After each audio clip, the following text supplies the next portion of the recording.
Wonderful. Fantastic. Hi, folks. Thank you so much for joining us for our event tonight with Lucy Jane Bledsoe and Sherry Beauchert, also accompanied by Lily J. I'm Carr. I'm the events coordinator for Green Apple Books here in San Francisco, and I'm so appreciative of you all for joining us tonight for this very special evening, not only celebrating two fabulous books, but also celebrating the 50th anniversary of Title IX. And to commemorate that, not only do we have the pleasure of hosting this intergenerational conversation of awesome women athletes, but we also get to celebrate Bledsoe and Beauchert's works of fiction and nonfiction directly influenced by Title IX, No Stopping Us Now, and 37 Words. So very brief business from the bookstore before we get to the really fun part this evening. Please do check out our event calendar on our website at greenapplebooks.com/event. I'm a little biased, but we have a pretty great schedule coming up. And if you enjoy events like the one that you are attending tonight, you might find something else that you would enjoy. So please do check it out. All of our events are free unless stated otherwise.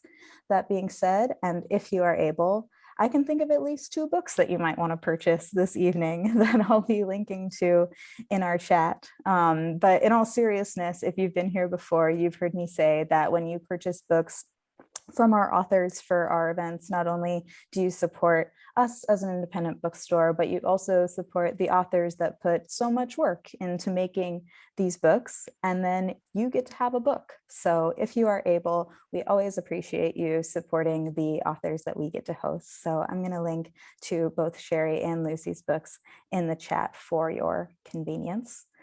The evening is going to go as such. We're going to have a conversation between Lily, Sherry, and Lucy, followed by an audience Q&A. And if at any time you have a question, please do enter it into the Q&A box at the bottom of your screen, and we'll get to as many as we can by the end of the evening. But whenever you think of a question, please do enter it. We'd hate for you to lose what thought you had there.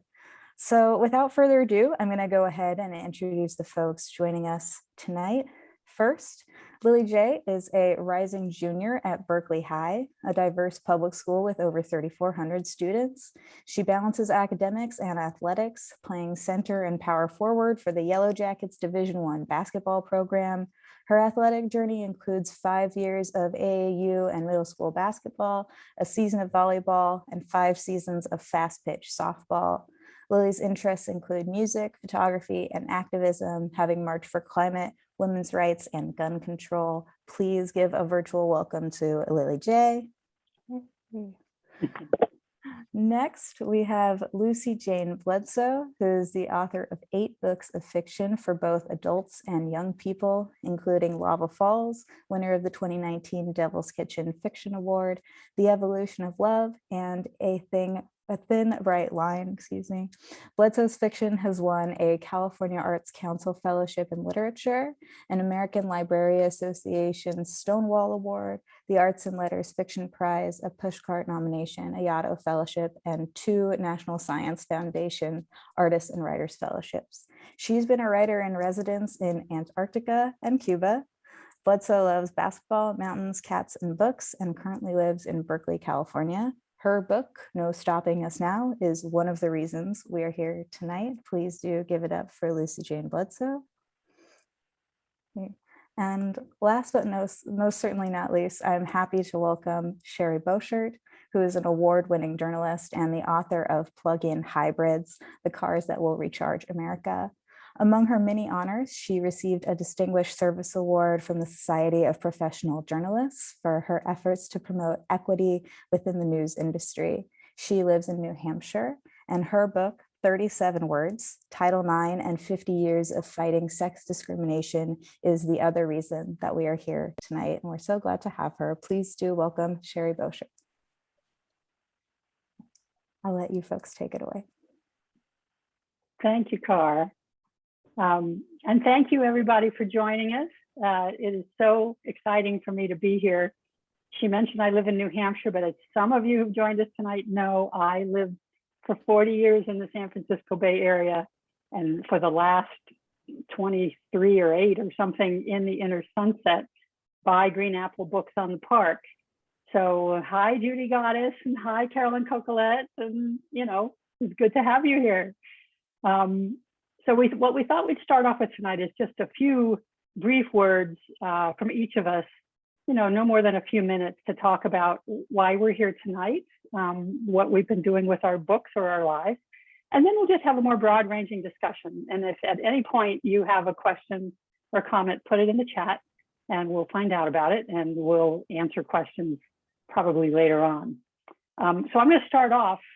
My book, 37 Words, is something I've been working on for like 7 years while doing other things, but mostly focused on the book. I thought I knew Title IX when I started looking into it in late 2014. And the more I learned, I realized I hardly knew it at all. People of my generation tend to know it as somehow connected with sports. It's what got girls into sports.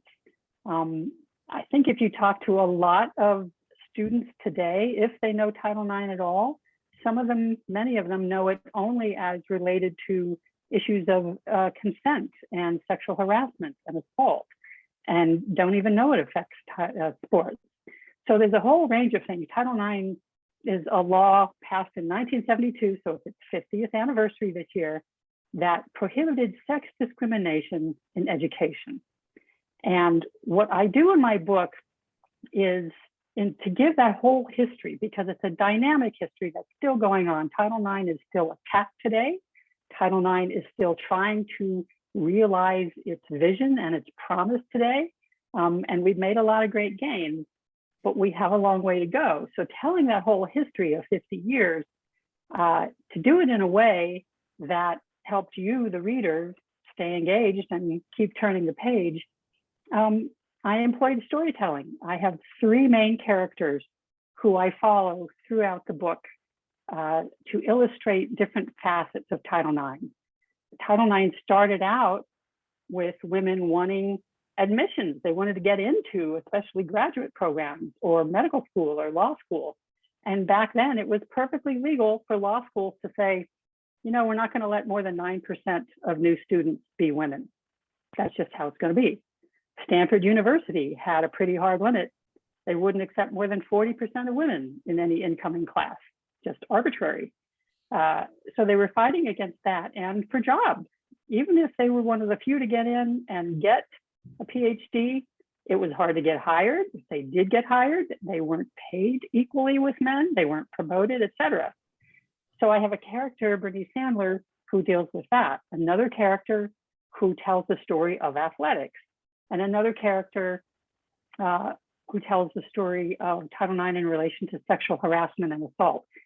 And if any of you voted yesterday, if you paid attention to elections, especially in the East Bay, that character who I follow in my book is Pamela Price, who is a civil rights lawyer who is running for district attorney. And correct me if I'm wrong, you guys, but I understand she's made it to a runoff. So there'll be a runoff between her and another candidate for district attorney. So that's sort of how my book keeps you engaged in turning the page. But really the main characters behind all of these are the social justice movements. It was the women's movement, the civil rights movement, the movement for LGBTQ+ rights, disabled rights. All of these were the driving forces, and still are today, that got us Title IX and implemented the Title IX and resurrected Title IX when it got killed off by the Supreme Court. And all those stories are in there. So I'm going to close just by showing a 1-minute video clip of one of the first people I interviewed. And through her, I follow her throughout the book. She's known as the godmother of Title IX. And let me just give you her words on how this all got started back in 1970. I'm going to share screen. Go here. Share sound. Okay. This is Bernice Resnick Sandler. I wanted to be a professor. I wanted to teach. I love to teach. I got into women's issues because I was teaching, a course or two all the time. I was getting my doctorate at Maryland in the School of Education. And I loved teaching, and finally got my doctorate and was still teaching, and they had 7 openings and didn't even think of me at all. It wasn't even considered. And I really am a good dynamic teacher and so forth. So I went to one of the guys and I said, they didn't even think of me. I need to know why. And then he said, without skipping a beat, let's face it, Bunny, you come on too strong for a woman. And I went home and I cried. Yes, I never should have opened my mouth in graduate school. I used to, was an active participant in the class and so forth. And my then husband was really quite good on this issue. And he said, are there strong men in the department? And I remember weeping and saying, yes, in tears. When he said, then it's not you, it's sex discrimination. And that had not occurred to me. And it took me a few weeks to put it together that something bad had happened and it was called sex discrimination. So there you have, in Bernice Sandler's words, the impetus for her to look into this further. And she ended up filing federal complaints against every college and university in the country, which led to congressional hearings, which brought us Title IX. And she stayed connected to Title IX throughout her life. But I'm going to stop there. I probably yapped too long. And Lucy, why don't you tell us about your book and your stories and what's going on your end? Okay, I will. Hi, everyone. Thank you so much for being here this evening.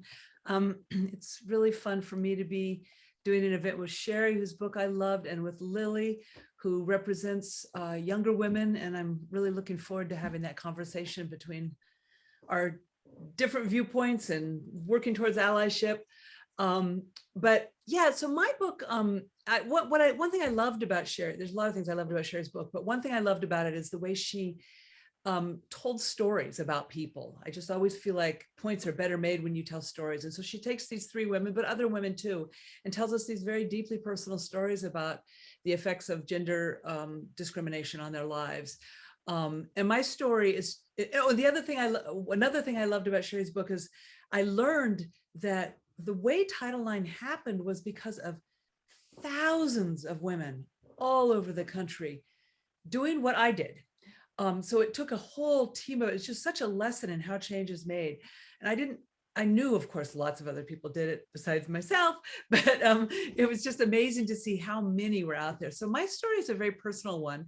It takes place 2 years after Title IX was passed. So in 1974, I was in high school.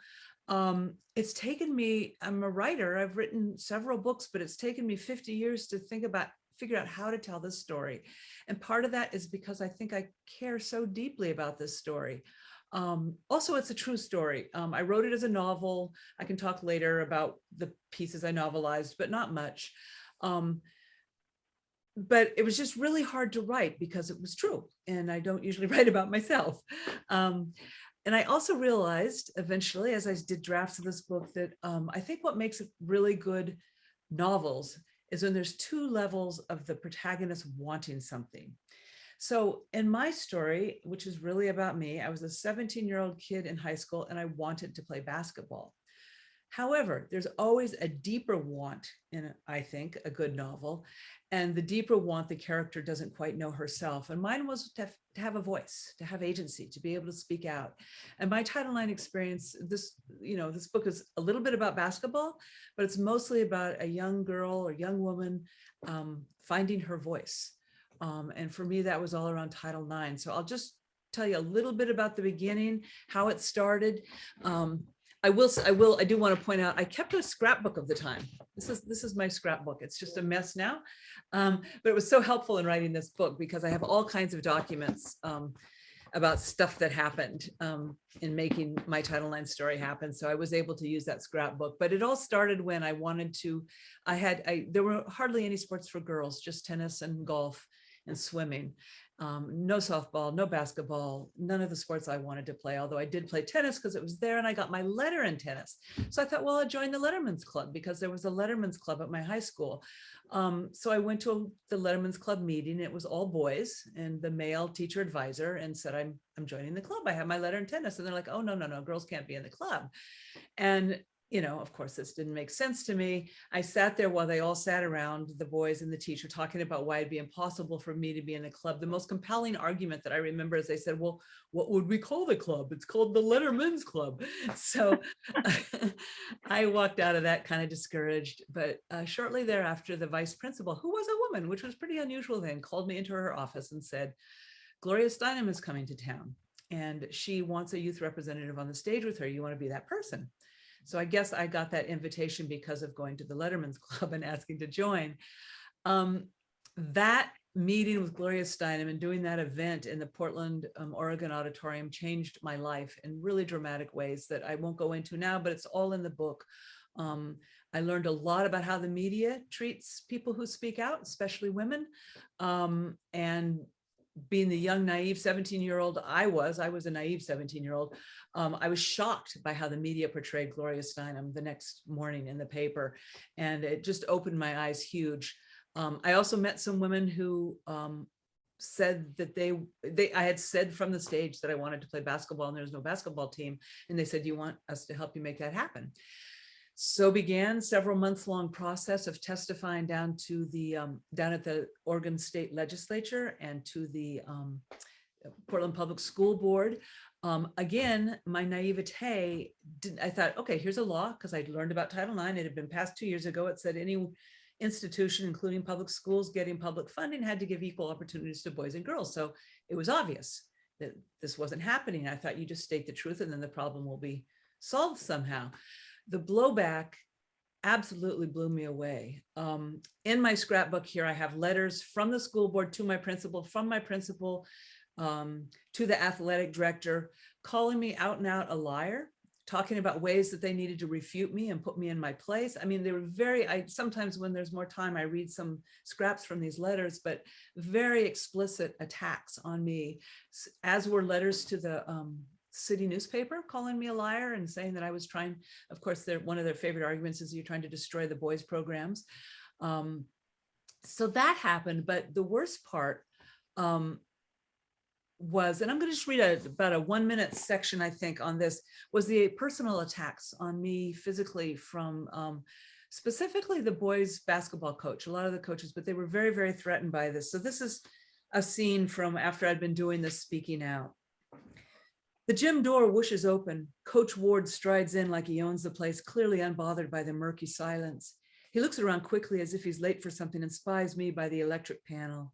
In a few long strides, he's at my side and clutches my elbow. This is, by the way, is the boys' basketball coach. I'm so stunned, I squawk. He pulls me deeper into the space under the bleachers and pushes me against the wall. A word, he says. I wish I'd left the gym lights on. Even so, his face is so close to mine that I can see it perfectly. His blurry eyes behind those thick lens glasses, the thin line of his lips, the greased strands of hair slicked back on the sides of his head. He's holding my elbow too hard and it hurts. For a long few moments, he just stares, saying nothing, his jaw clenching and unclenching, his nostrils quivering. Coach Ward has no reason to be in the gym at 8:30 in the morning. He knows that I'm here early every morning for practice. We were playing in a city league and we got to use the gym at the butt crack of dawn. Did he purposely come here to find me? I'd advise you to zip it, he says, anger razoring his words. I think I say what, but maybe no sound comes out at all. You'll be sorry if you don't, he says. It's dark, we're alone, and he's hurting my arm. Yet if fear is a cloud and the truth is a rock, a whole mountain under that cloud, I'm a kid. The job of teachers is to support kids. I've only asked for a federal law to be enforced. He can't erode that mountain with his bullying. So that's just a little bit from the story. I think I will stop right there. One of the beauties of what happened was there's some very surprising allies that eventually stepped forward. So later when we have a conversation, that's one thing I'd like to talk about is allyship. But anyway, thank you. And I'm looking forward to hearing from Lily. Well, thank you so much. I'm Lily. Hello. I'm not an author. The last thing I wrote was like a poem for my English final, but I do like to consider myself an activist. I'm a junior at Berkeley High. I got recruited for this by Lucy. We met at the Bay Area Book Festival And although I took forever to respond and I never responded to any emails because I was so busy with finals, I was so glad to be invited to this. And I'm so honored to be invited to this. I have a very different perspective compared to Lucy and Sherry. I've grown up with Title IX. My whole life, I've just considered it a part of my life. I never could think that I wouldn't be offered to play a sport because of my gender. However, I have grown up with the sexism around it. And I feel like that's where my perspective comes in, because as Lucy was talking about, men feel so attacked when we bring up the concept of wanting sports and wanting equality in sports. And I feel like that's so important to talk about. At Berkeley High, there's a lot of talk around Title IX. There's a whole, I guess you could call it a club dedicated around it, trying to educate students, but I feel like there's still not enough education about it. And as Sherry was talking about, there's not a lot of talk about how it really goes into sports and how it only goes into sexual assault and stuff like that. So I feel like it's really important for me and an older generation, might I say, Sherry and Lucy, to talk about that and talk about how different our perspectives can be and how they can compare and contrast, and then getting to work together and see how we can change the future and keep Title IX going. And that's all I have to say. Awesome. Lily, can you tell us a little more about, I mean, I've heard some pretty intensely awful stuff's happening. I mean, I'm just putting it out there, what I've heard at Berkeley High. Can you tell us a little more about what specifically is going on there in terms of, there's been quite a bit of sexual harassment issues. Give us a little background. Yeah, so there's a lot of sexual assault cases at Berkeley High, unfortunately. There's still some to this year, but the most prominent ones I can remember are mostly from teachers. There was a science teacher, I think around a few years ago, that was outed by a student that he was sexually assaulting, and that has put like a black mark on our school. They talk about it basically every year because they want to showcase how important it is, but it also shows how our school wasn't really making any improvement to show a safe environment for women. And so that's how the Title IX Club came around, to educate women and educate our teachers about how important that is to talk about. And then as well, I mean, you can't really control it, but there are student sexual assault cases which are still trying to be prevented. I don't know exactly how that would happen, but it is still a big problem at Berkeley High, despite Berkeley High coming a long way from that. Really, I love that there's something called the Title IX Club at There's Berkeley an official High. name for it. I don't know what the name is, but yeah. Well, sure, that's great. I mean, this may precede your being a student there, but do you know how that started, or was it influenced by other groups like Know Your Nine or End Rape on Campus, or do you know if it has any connections with those? I think it definitely came from like the End Rape on Campus thing. It definitely came from a lot of the sexual assault cases. I transferred to Berkeley High, so I came in a little late, but when I was walking around the halls on my first few days, I just kept seeing like posters of being like Title IX meeting, scan this to find it. And I just felt like that was so almost inspiring, because I could see my friends were in the club, and then I could see all the attention they were getting and how they were able to get like women speakers to speak on it and then educate more students. Yeah, I want to give a shout out now. If any of you have not heard of a national group called Know Your Nine, the two women who founded it while they were in college or just immediately after college are what I call major minor characters in the last third of my book. And it's an organization that only exists to help students in junior high, high school, college know their rights, know how to handle or start Title IX complaints. It just informs them about so much. So I love Know Your Nine. I'm a supporter of them, and I wanted people to know about them. Is this a good point where maybe I could show a 1-minute video clip of Pamela Price, since we're talking about sexual harassment and assault? Because, you know, one of the reasons I decided to do this book was around 2014, suddenly there were major news stories about activists on college campuses rising up against the epidemic of sexual assault on campus. and it was connected with Title IX. And at the time, I couldn't quite grok how that was connected with Title IX. So in case it's a fuzzy area for anyone listening, the idea, I mean, Title IX exists to preserve your right to an education. It's not a criminal law. It's not about finding an abuser guilty or not guilty. It's about if there's someone here who's being denied an education because of something related to sex, we need to do something about it. And so if you are sexually assaulted, often what happens is you can't focus, maybe you have PTSD or depression, or you don't want to be on campus with the person who assaulted you. And if no one helps you, if the institution doesn't help you, often what happens is the victim drops out. The victim loses access to education. So it's incumbent under Title IX for the institutions to deal with it so that the person can stay in school, can keep their education. That's how it's related to Title IX. And at the time, around 2014, 2015, the activist movement was gaining steam, and critics, mainly the people being accused of assault, were blaming Obama. If Obama hadn't changed the rules around Title IX in 2011, none of this would be happening. It was a racist ploy, and it completely ignores the history, which is that the first Title IX case about sexual harassment and assault was in 1977. And the woman whose video I'm going to show you, Pamela Price, was the key plaintiff in that lawsuit. So let's try share screen again. And we're going to go to Pamela Price. And this is her talking about what happened to her was she handed in a paper and a professor basically tried to extort sex from her in exchange for a decent grade.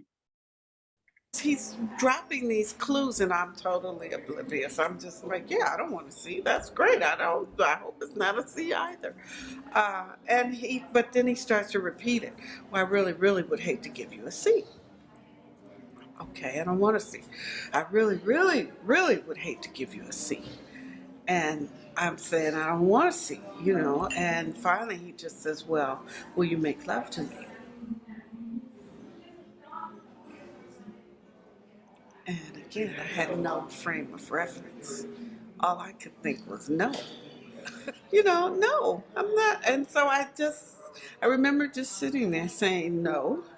And, trying to process it in my own mind and just continue. All I could say was no, no, but not with any force, just really no. Probably by the time I got down to the bottom of the stairs, I'm thinking, I'm going to get a C. I didn't sleep with him. I got angry. I got confused. I didn't know what to think. And so that's the beginning of Pamela Price's story. That original lawsuit was from 5 students at Yale, including her, and 1 gay male professor. But the first judge threw out everybody except Pamela Price and recast the suit so that it was basically the word of 1 young Black woman against a white male professor. So you can imagine how that went. Ultimately, they lost the case on appeal, but within a few years, colleges and universities started having sexual harassment policies, which they hadn't had before, and grievance policies. And that was, a major development in the movement against sexual violence, which of course has been going on for decades, even hundreds of years. So it's that movement, it's a major step in the movement. Hang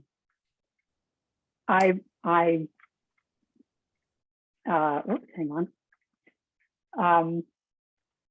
It's such a touchy subject now to talk about sexual harassment and assault, but it overlaps with everything because a lot of the people who are accused of being harassers and assaulters are on sports teams and in fraternities.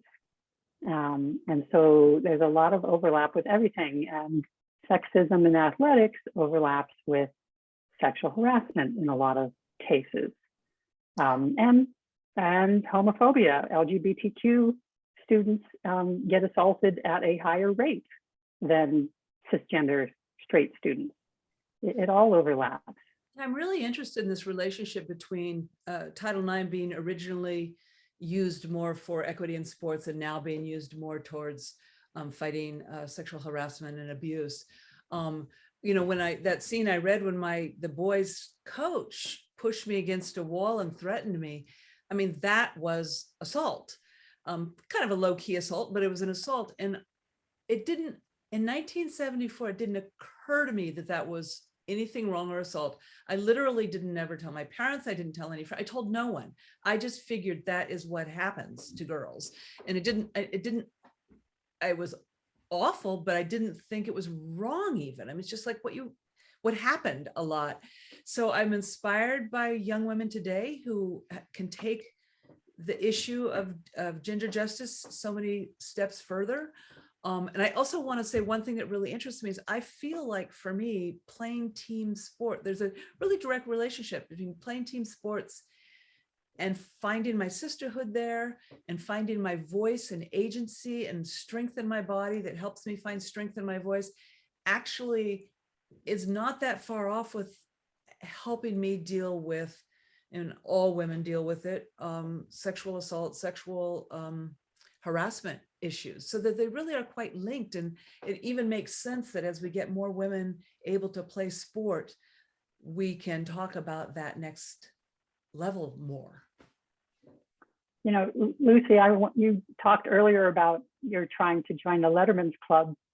When I transferred to Amherst College, which was the second college I went to and graduated, they were just letting women in 1976. And the new women's coach would kind of wander the hallways and grab any woman she could find. Why don't you come try out? Why don't you be on the basketball team? And so I did. I tried out. I was on the first women's basketball team. But because it had been an all-men's school named after Lord Jeffrey Amherst, the teams were called the Lord Jeffs. So with a complete lack of imagination, what did they call the women's team? The Lady Jeffs. It made no sense, but you had to laugh.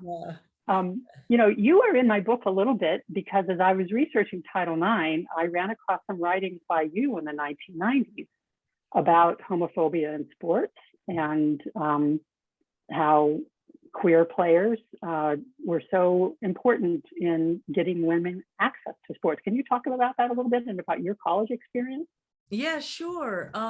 Well, after I got to play, it's not really a spoiler in my book, which I don't think I held up the cover in my book, No Stopping Us Now, that I did get to play basketball my senior year in high school.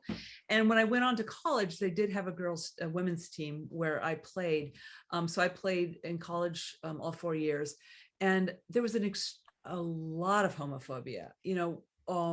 What was interesting was, oh gosh, at least 50% of the women on the team were queer, but we were very closeted. Most of us were. I actually came out of the closet the minute I came out, and I have too big a mouth, so I was always out, which was whatever. Anyway, that's another story. But people were very closeted, and women's sports were very closeted in early years.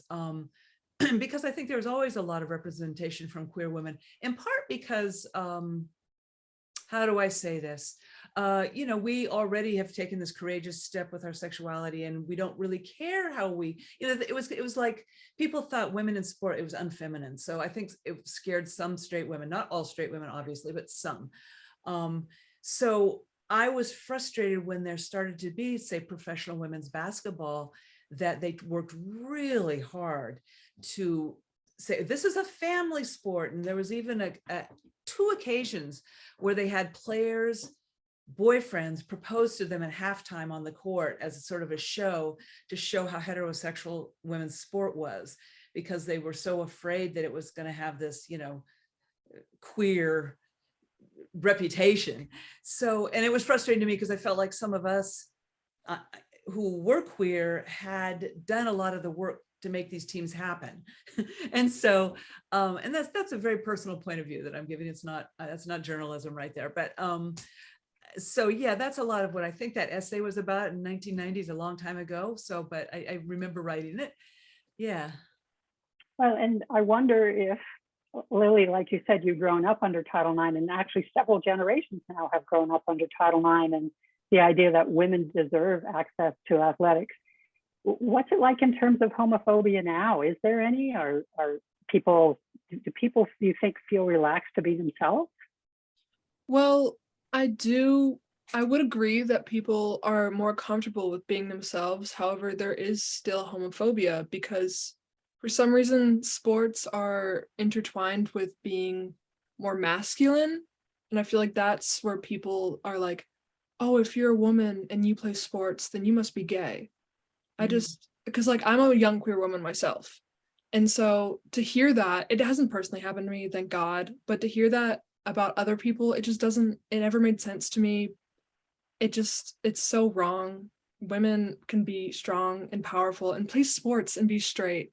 And Right. I'm so happy that it's come so far that they can be comfortable, but I do still feel like there is homophobia around women in sports.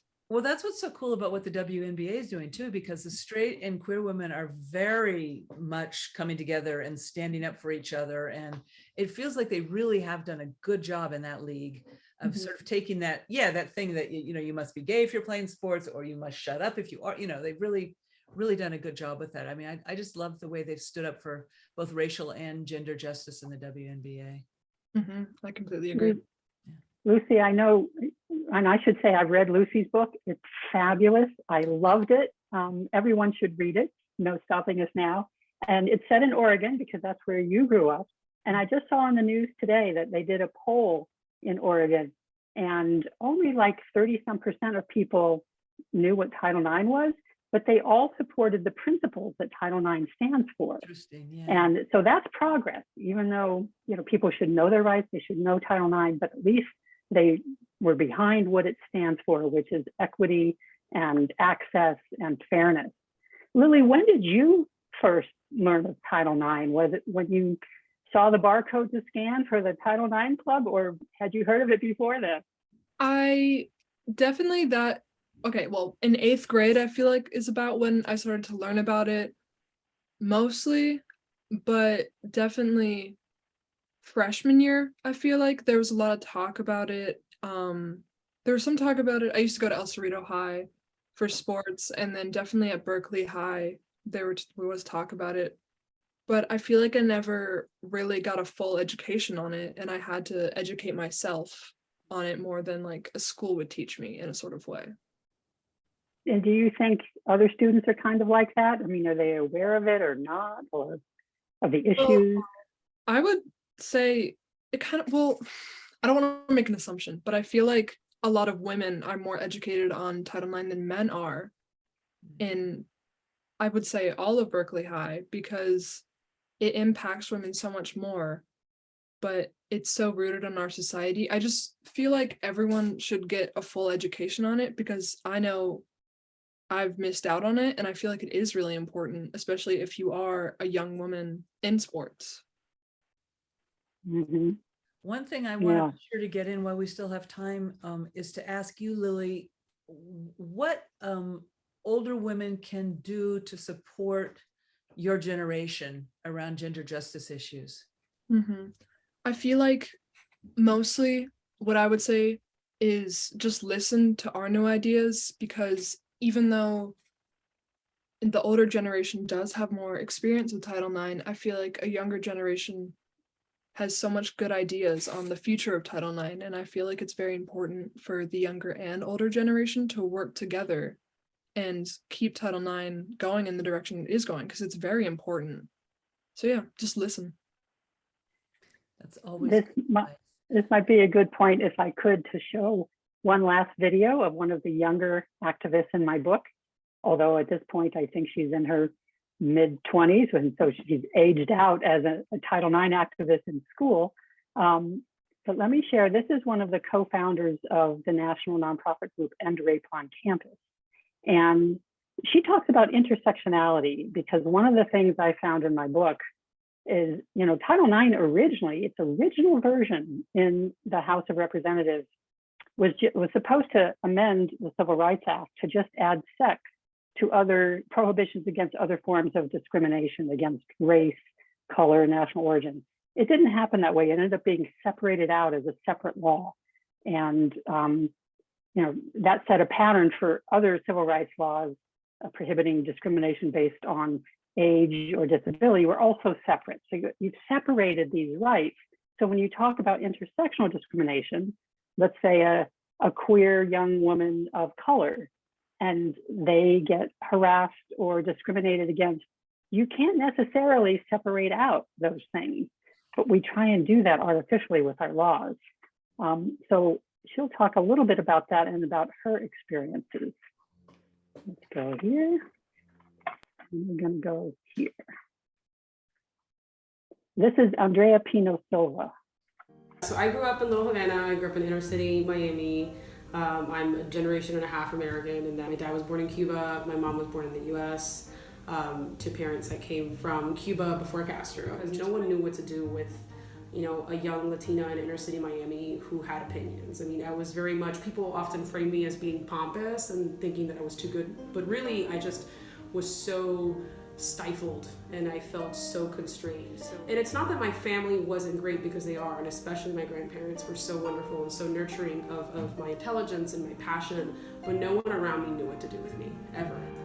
I'm actually very passionate about mentoring young women, in particular young Latinas, young queer women, mainly because I wish that I would have had someone like me growing up that would have told me that I'm not broken, your intelligence is not a vice. It doesn't mean that you think you're better than people, it's just who you are, right? I didn't really have anyone like that growing up that was anywhere near my age, so I am like that for other people. So I hope that gives you a sense. What I found the most inspiring by these young activists is that, the social justice movements continue. We are all part of it. Like Lucy said, there's thousands, millions of activists who are all part of this story. I love that Lucy's book can highlight one person's story and show them finding their voice. And I hope my book connects you with many others. Do we want to take any questions, if there are any questions? If not, Let let's me keep ask one talking. more question of Yeah. the two of you, and then questions would be great. But one thing I'm thinking about a lot as we watch any day now, I guess we're going to hear the Supreme Court's decision on Roe v. Wade, although we think we know what it is. What both of you think, how secure do you think Title IX is? And what do you think might be the future of Title IX if we were able to strengthen it, or do you think it's on its way out, just like Roe v. Wade? Well, that is sort of a question I asked all the people I interviewed. I did nearly 100 interviews from my book, as well as archival research, and looking at a lot of media. And when I talked to what I call the foremothers of Title IX, the women who were there at the beginning in the 70s, I said, are we ever at any danger of losing Title IX? And I would say it very, casually, like, no, surely not. And they always said, of course we could lose it. And they would use the abortion example. I mean, I'm 65. They said, did you ever think that we would have lost so much access to abortion by now? And that, we're at risk of losing it all? I'm like, no, I didn't think it would get that bad. Well, same thing could happen to Title IX. And so I don't think it will, because we have these generations that have grown up expecting that they can be powerful athletes, expecting that they have a right to access education. And frankly, we have built some badass girls and women with the help of this law. So there are setbacks. There's a lot of backlashes, and my book goes through many of them. I mean, Title IX has gone to the Supreme Court like 9 times and back to Congress dozens of times, all in an attempt to kill it. One attempt did succeed under Reagan, but a coalition of the various groups, civil rights activists, women's advocates, the disabled, the aged, everybody came together and got Congress to pass what's called the Civil Rights Restoration Act. I didn't know any of this. I lived through the 80s. I never heard this. But it's inspiring because we do come together and we have each other's backs when we need it. And it doesn't happen overnight. It took 4 years to get that law. But I see any setbacks as temporary. That's my version of hope. We're gonna keep moving forward. I don't know, Lily, do you have any thoughts on that? I mean, do you feel like that this is such a part of the life that it would never go away? You kind of took the words right out of my mouth with what you were saying, but I do agree that I never thought that Title IX could really be taken away, but at the same time, I never thought abortion rights could really be taken away. So it's an interesting comparison, but because of how much fighting has been going on for Title IX, hopefully it's more set in stone than Roe v. Wade ever was, so that it can't be taken away. But I don't want to say that, oh, like it's not possible, because Roe v. Wade apparently being overturned is possible. So I want to hope that it could never come true, but I guess there's always possibility.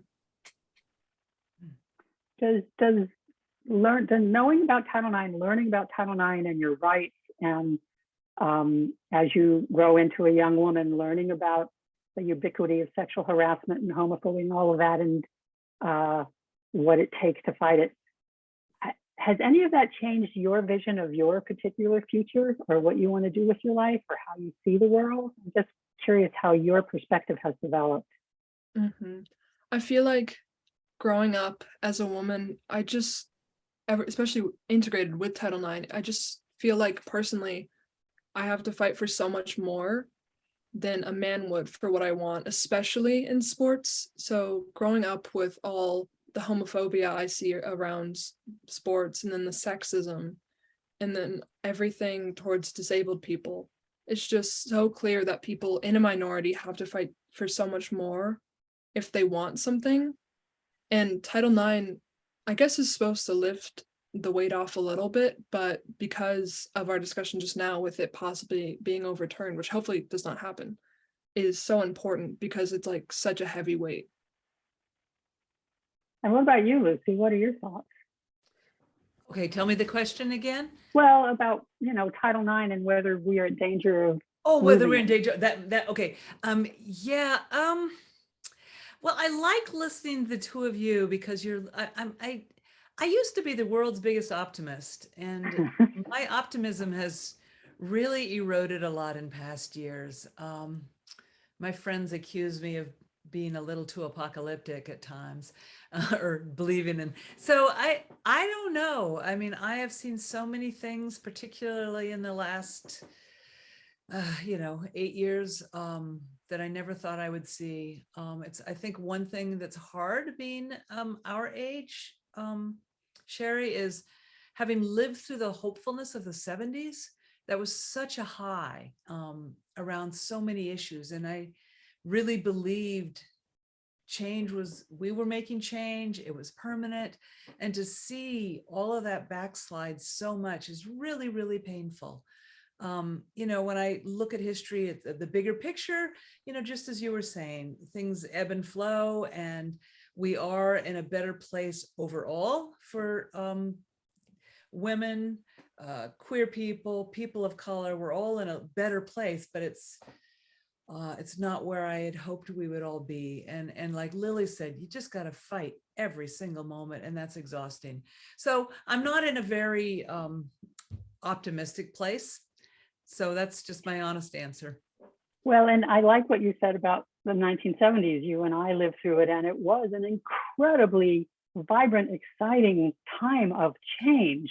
And when I interview the Title IX foremothers, the ones who all worked in Washington, they still, to this day, say those were their favorite jobs of their entire lives. They had so much fun together doing this work.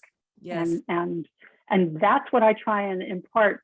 I've given consultations to, the New York Historical Society and others who are doing exhibits on Title IX, and I put them in touch with sources. And the one thing I say is, you have to remember to have fun, because they had fun. This should be fun. We have each other.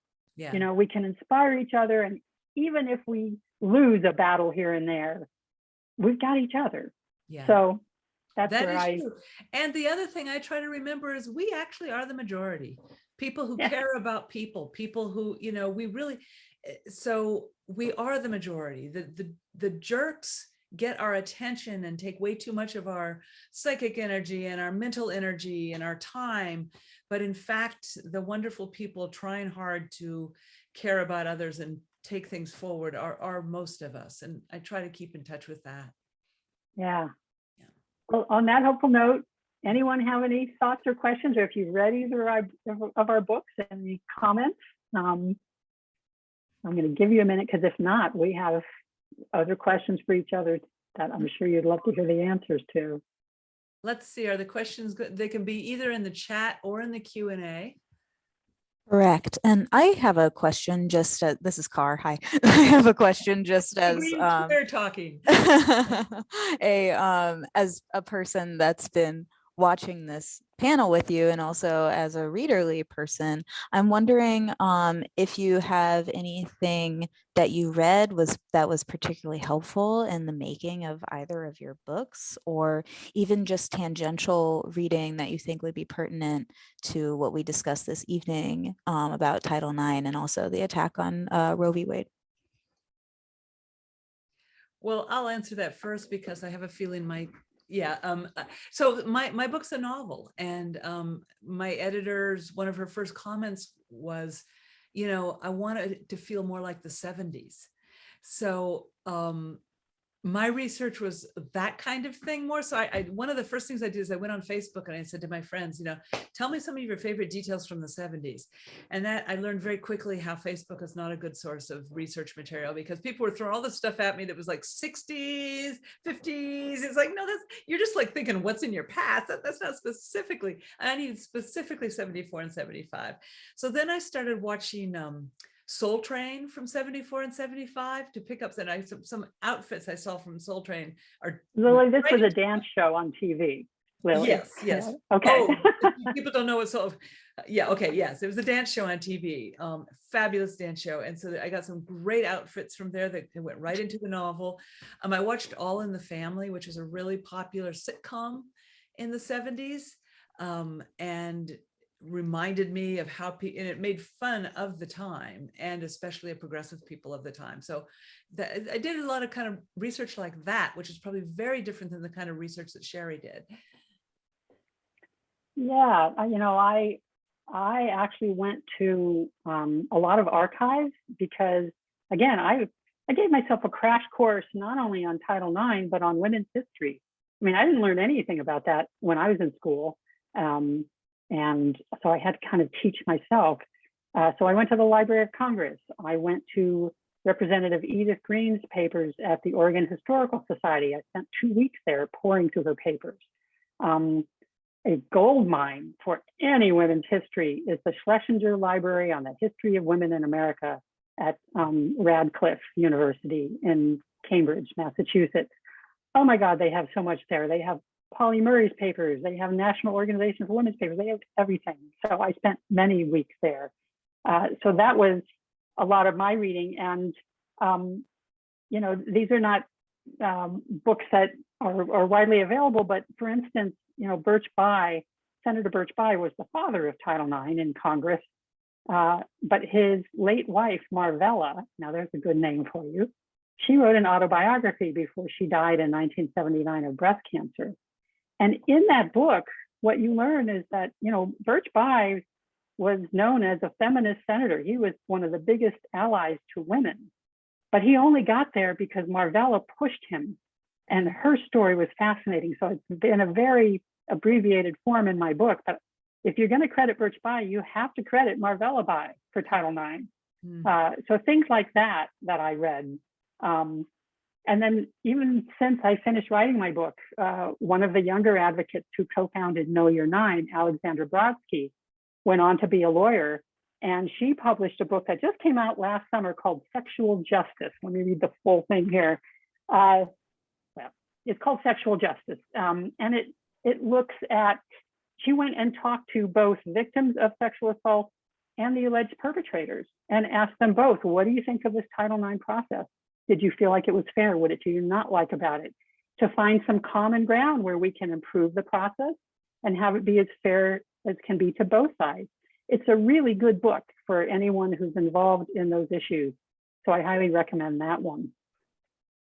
I do see a question in the chat from my friend Elizabeth Weiss. Hi, Beth. She says, Sherry, I was so struck in your book by exactly what you said, how much the women said they enjoyed the process of working to pass and keep Title IX. It sounds like they had a blast. Oh, they did. They did. They still laugh so easily together today. Today, sometimes politics feels like such a slog. What do you think changed? Good question. And she says, I think one of the women said it was the most fun she'd ever had in her life, and that's true. So what has changed? I hadn't thought of that question. Lucy, did you have a thought? Yeah, I mean, I don't know. And it is a really good question, because I think so many of us did have such a good time in the 70s. I think, and I think you make this point in your book too, Sherry. We were, well, okay, I'm backing up a little bit. We were actually able to make change. I mean, in my story, it was 1974. I went to the school board and the legislature. Within a year, we had a basketball team. So that makes it fun that you can actually have success. I feel like the foes have gotten much stronger and smarter. And so the point I was going to say that I think you made in your book was Title IX, almost they didn't know what they were passing. They had no idea, and they probably would no way in hell pass it now. But it just kind of got through. So I guess my point I'm trying to make now is we had some really big successes. And so that made us feel that working together worked, and it added to the fun. There was also just a really huge feminist movement then. I know one thing people told me in my research about having Title IX be brought into compliance in Oregon is that the Oregon state legislature was just full of feminists. I mean, self-identified feminists, just a whole bunch of women who were like, hell yes, we're going to make this happen. So it was a time where a lot of people were working together. I think a lot of people were also very left out at that time. And so I think we have a more diverse group of people working together, and that can, we all have different goals. And so working towards that commonality is hard, but very, very necessary.